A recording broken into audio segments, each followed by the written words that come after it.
estudio entiende la violencia hacia las mujeres mayores como un fenómeno estructural resultado de desigualdades y relaciones de poder normalizadas en la vida cotidiana, especialmente en contextos urbanos donde muchas violencias permanecen invisibles.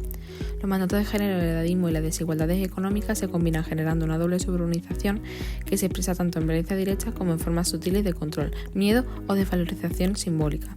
La criminología ha priorizado a otros grupos y formas de violencia, dejando en segundo plano lo que afecta a las personas mayores y especialmente a las mujeres, lo que contribuye a la falta de reconocimiento social y académico. El análisis adopta una mirada interseccional para comprender cómo el género y edad operan simultáneamente, explicando diferencias entre las experiencias de mujeres y hombres mayores dentro de un mismo contexto generacional. El marco teórico se apoya en Segato y en Han. Las participantes dieron su consentimiento y optaron mayoritariamente por entrevistas informales no grabadas, lo que condicionó la recogida de información, pero permitió obtener relatos más espontáneos. En cuanto a la contextualización, el estudio se sitúa en el distrito centro de Málaga, donde un 33% de la población supera los 65 años, convirtiéndolo en un espacio relevante para analizar la violencia hacia las mujeres mayores. La muestra procede principalmente de mujeres vinculadas a esta asociación, aunque viven en distintos barrios del distrito, lo que amplía la perspectiva territorial del análisis. Los relatos se ubican en calles, plazas, portales y comercios de barrio, mostrando cómo la violencia se manifiesta en los espacios donde transcurre la vida diaria. Procesos como la gentrificación, la desigualdad, la digitalización y el edadismo generan escenarios que incrementan la vulnerabilidad de las mujeres mayores. Se seleccionó a mujeres con residencia estable en el distrito, diversidad de experiencia, disponibilidad y voluntad de compartir vivencias. Nuestro objetivo general es analizar cómo la intersección entre edad y género configura la experiencia, la interpretación y la respuesta a las diversas formas de violencia vividas por mujeres mayores residentes del distrito centro de Málaga. Y los siguientes son los objetivos específicos. El primero, detectar y describir las diferentes formas de violencia física, económica y simbólica presentes en los relatos de las mujeres entrevistadas. El segundo, identificar los mecanismos de resistencia y adaptación empleados por las mujeres entrevistadas. El tercero es explorar cómo actúan tanto los mandatos de género como el edadismo y las relaciones de poder en la vivencia de la violencia. El cuarto, interpretar desde los aportes de los teóricos utilizados el proceso de la violencia. El quinto, examinar el papel comunitario de las redes sociales del barrio como factores protectores o vulnerables. Por otro lado, las hipótesis. Las mujeres muestran mayor resignación y normalización frente a la violencia simbólica, al igual que los hombres mayores, que muestran más normalización tanto la violencia simbólica como la física. En la segunda, la violencia simbólica constituye la forma de violencia más persistente y menos reconocida por la sociedad. Y el tercero, las redes comunitarias actúan como factores protectores, reduciendo el miedo al delito y amortiguando la violencia de la violencia. Según él, la violencia pasa de ser visible y material a adoptar formas psíquicas, mediadas e invisibles, interiorándose en la vida cotidiana y dejando de operar mediante la confrontación directa para hacerlo como violencia sistémica y de positividad. En este contexto, la violencia lingüística resulta central para este estudio, ya que el lenguaje puede producir daño al clasificar y situar a las personas en posiciones de menor valor social. Esta forma de violencia es especialmente relevante para analizar las experiencias de mujeres mayores que relatan prácticas de infantilización, lo cual afecta a su autonomía y dignidad sin necesidad de agresión física. Han diferencia entre la violencia de la negatividad, basada en la confrontación, y la violencia de la positividad, basada en el exceso y la invisibilidad. En la sociedad del rendimiento, esta última se manifiesta a través de la autoexplotación, donde el sujeto se autoexige bajo la apariencia de libertad, generando desgaste emocional y autoagresividad. Esta perspectiva permite comprender cómo muchas mujeres mayores interiorizan mandatos de género vinculados al cuidado y la utilidad, sin identificar estas exigencias como violencia, normalizando situaciones de subordinación y sobrecarga. Además, Han señala una pérdida de pertenencia y debilitamiento de los vínculos colectivos en la sociedad contemporánea. En el ámbito urbano, procesos como la gentrificación erosionan las redes comunitarias, lo que favorece que la violencia se experimente de forma silenciosa, como aislamiento o resignación, en lugar de ser reconocida y nombrada. Por otro lado, tenemos Contrapedagogía de la crueldad de Rita Segato. Segato plantea que la violencia se aprende socialmente a través del lenguaje, los medios y las prácticas cotidianas que desensibilizan frente al daño. La repetición de episodios cotidianos como hurtos, malos tratos o comentarios contribuyen a naturalizar la violencia en el barrio. Las pedagogías de la crueldad habitúan a cosificar cuerpos y relaciones generando baja empatía y cuerpos considerados desechables.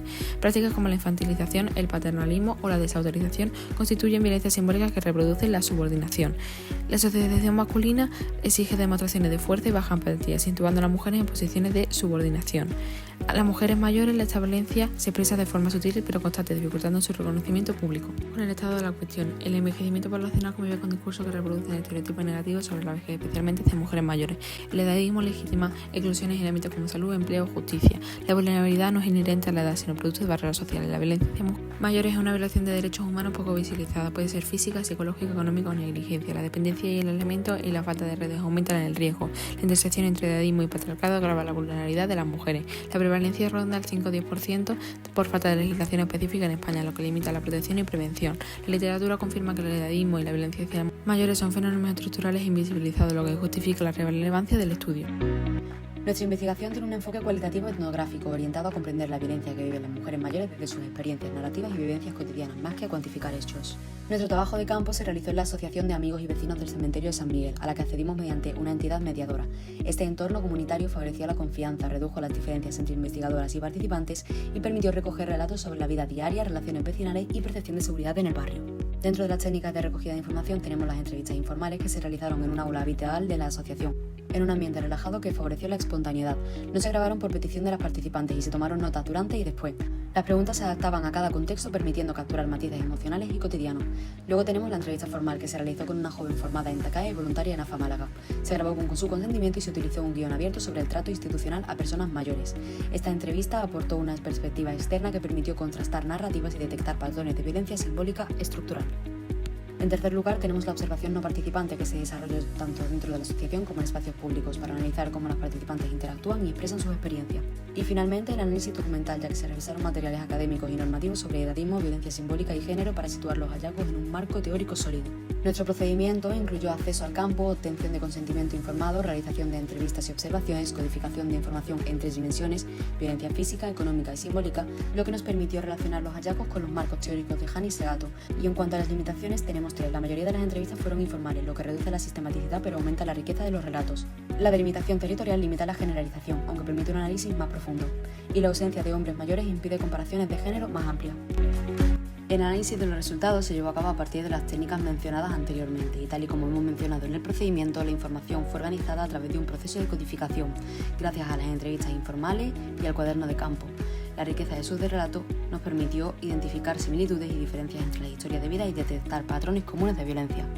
En la clasificación, en primer lugar, tenemos la violencia física, que incluimos episodios como atracos, intentos de hurto y amenazas directas. Una entrevistada relató haber sido acorralada en el portal de su vivienda por un hombre armado, y otras mencionaron intentos de robo. Estas experiencias influyeron en la percepción de seguridad de las participantes y en sus rutinas diarias, llevándolas a evitar ciertas zonas o momentos del día.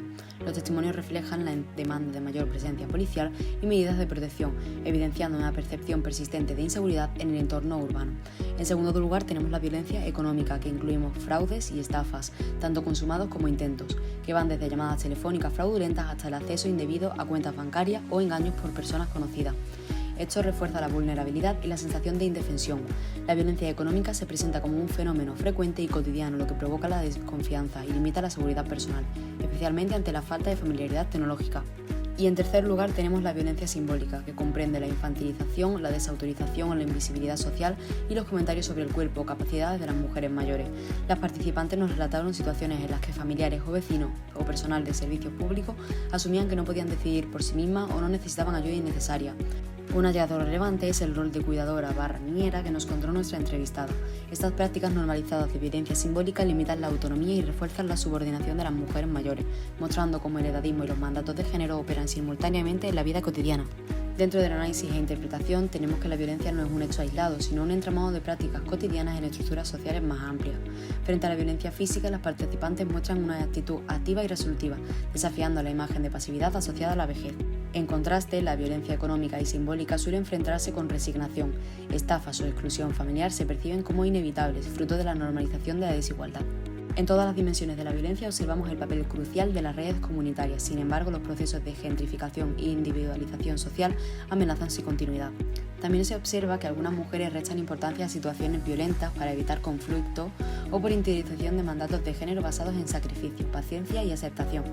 La entrevista formal nos aportó contraste generacional e institucional, mostrando que estas prácticas de violencia simbólica no se limitan al ámbito doméstico, sino que también se reproducen en instituciones y servicios públicos. Por último, la conclusión: la violencia de las mujeres mayores es un proceso continuo y normalizado que requiere atender a los significados que ellas mismas atribuyen a sus experiencias cotidianas. La intersección entre generalidad genera prácticas de infantilización, pérdida de autoridad y erosión de la autonomía. Conviven respuestas activas ante la violencia directa con una fuerte normalización ante la violencia simbólica, que suelen pasar desapercibidas y generar silencio o resignación. La violencia simbólica aparece como una forma más persistente y menos visible, a través de comentarios, desautorizaciones y tratos condescendientes. Afectan de manera profunda a la autoestima y el lugar social de las mujeres mayores. mayores. Los espacios cotidianos funcionan como apoyo emocional y social, reducen el aislamiento y fortalecen las narrativas de las mujeres y actúan como un factor protector frente al miedo y la vulnerabilidad. Las entrevistas informales permitieron acceder a relatos más espontáneos y matizadores, revelando experiencias que habían quedado ocultas con métodos más rígidos. El estudio abre interrogantes como garantizar mayor autonomía a la vejez y cómo visibilizar la violencia simbólica que atraviesa la vida cotidiana de las mujeres mayores.